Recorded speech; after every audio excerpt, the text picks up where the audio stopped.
Assalamualaikum warahmatullahi wabarakatuh. Selamat sore, salam sejahtera untuk kita semua. Saya Nur Elita Faizah NIM 206121224 sebagai perwakilan dari kelompok 7. Pada pertemuan ke-11 ini, kelompok kami membawa materi tentang identifikasi segmen dan target pasar. Kelompok kami terdiri dari 4 anggota. Yang pertama ada Legis Pratiwi Dalova NIM 206121109, Nur Elita Faiza dengan NIM 206121224, Muhammad Najib 176121127, dan Muhammad Farhan Manyansyah 206121111. Yang menjadi presenter pada pertemuan kita kali ini ialah Muhammad Najib. Pada Muhammad Najib dipersilahkan. Baiklah, selanjutnya saya akan menjelaskan tentang identifikasi segmen dan target pasar. Identifikasi segmen pasar itu adalah pengertiannya membagi pasar menjadi kelompok pembeli yang terbedakan dengan kebutuhan, karakteristik, atau tingkah laku berbeda yang mungkin membutuhkan produk atau baruan pemasaran terpisah. Sedangkan untuk identifikasi target pasar, itu pengertiannya ialah satu atau beberapa segmen pasar yang akan menjadi fokus kegiatan pemasaran perusahaan. Maka, kesuksesan pemasaran produk akan ditentukan oleh kesesuaian produk dengan kebutuhan konsumen pada segmen tertentu.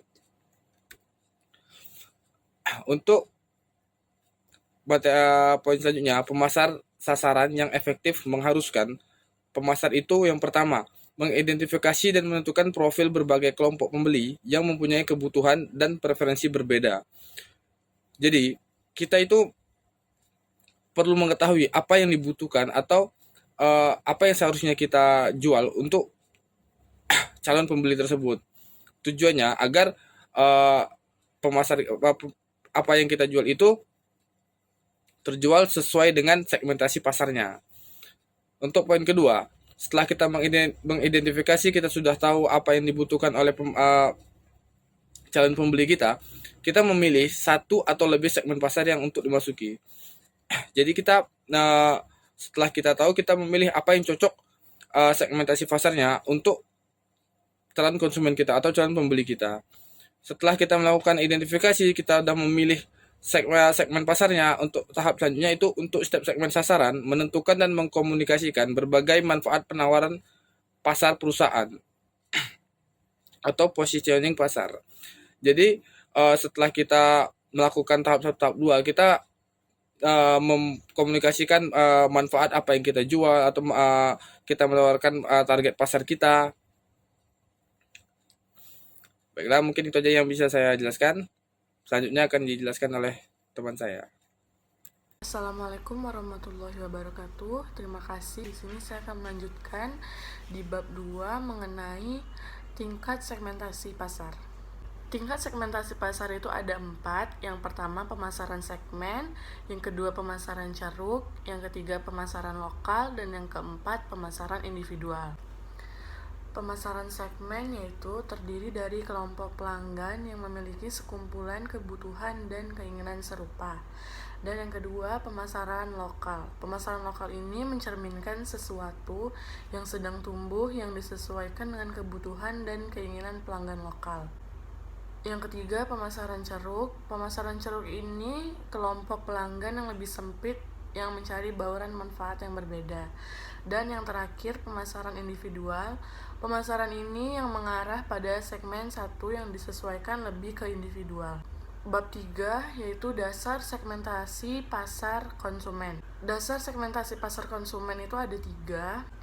Yang pertama segmentasi geografis, yang kedua segmentasi demografis, yang ketiga segmentasi psikografis. Yang pertama segmentasi geografis yaitu pembagian pasar menjadi berbagai unit seperti negara bagian wilayah, kabupaten, kota, atau lingkungan sekitar. Yang kedua, segmentasi demografis. Pembagian pasar menjadi berbagai variabel seperti usia, tahapan kehidupan, jenis kelamin, pendapatan, segmentasi, generasi, dan kelas sosial. Dan yang terakhir, segmentasi psikografis. Segmentasi psikografis ini adalah pembelian berdasarkan sifat psikologis atau kepribadian, gaya hidup, atau nilai. Selanjutnya bab 4 yaitu dasar segmentasi pasar bisnis. Pemasar bisnis biasanya mengidentifikasikan segmen melalui proses yang berurutan. Perusahaan membedakan pelanggan pelayanan tinggi. Maka dari itu, perusahaan memutuskan untuk berkonsentrasi pada segmen pasar yang dimotivasi oleh pelayanan. Kita masuk ke bab 5, yaitu penentuan target pasar. Perusahaan mengidentifikasi peluang segmen pasarnya dan harus memutuskan berapa banyak dan segmen pasar mana yang dibidik. Hal ini membuat sejumlah peneliti pasar mendukung pendekatan segmen pasar berdasarkan kebutuhan. Baik, pada bab yang terakhir ialah saya yang akan mempresentasikan, yaitu tentang mengevaluasi dan memilih segmen pasar. Nah, dalam mengevaluasi segmen pasar yang berbeda, perusahaan harus melihat dua faktor, daya tarik keseluruhan segmen, serta tujuan dan sumber daya perusahaan. Dalam mengevaluasi dan memilih segmen pasar ada 5 kategori.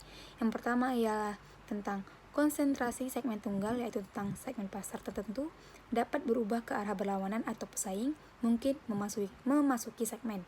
Yang kedua ialah spesialisasi selektif, yaitu perusahaan memilih sejumlah segmen yang masing-masing secara objektif menarik dan tepat. Yang ketiga ialah spesialisasi produk, yaitu tentang perusahaan membuat produk tertentu yang kemudian dijual ke beberapa segmen pasar. Yang keempat ialah spesialisasi pasar, yaitu tentang perusahaan berkonsentrasi untuk melayani berbagai kebutuhan dari suatu kelompok pelanggan tertentu. Dan yang terakhir adalah tentang cakupan pasar penuh, yaitu perusahaan berusaha melayani semua kelompok pelanggan dengan nama semua produk yang mungkin mereka perlukan. Baik, sekian materi yang kami bawakan dari kelompok 7 tentang identifikasi segmen dan target pasar. Saya sebagai moderator dan sekaligus presenter undur diri. Terima kasih dan Assalamualaikum warahmatullahi wabarakatuh. Selamat sore.